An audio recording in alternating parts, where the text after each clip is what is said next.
तर घटनेच्या अर्धा तास आधी मुंडेंचं कुणाशी संभाषण झालं असं प्रकाश आंबेडकर यांनी म्हटलंय। हा रेकॉर्ड मुख्यमंत्र्यांपर्यंत पोहोचला का नसेल असं देखील प्रकाश आंबेडकरांनी म्हटलेलं आहे।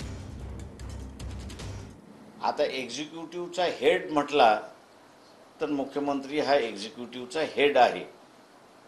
त्याच्यामुळे दोन गोष्टी आहेत, एक तर हा रेकॉर्ड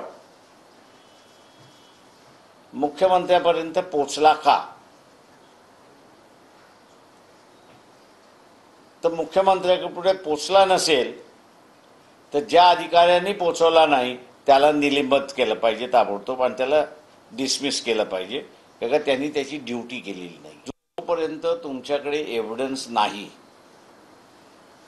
तोपर्यंत तुम्ही कोणालाही सहआरोपी करू शकत नाही।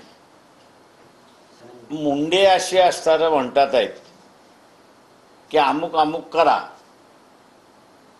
असं काहीच नसेल आणि नॉर्मल कॉन्व्हर्सेशन असेल ते, तर तुम्हाला असं ते नॉर्मल कॉन्व्हर्सेशनच्या ह्याच्या खाली धरून त्यांना कल्पना नाही याची तुम्हाला ग्राह्य धरावं लागतं।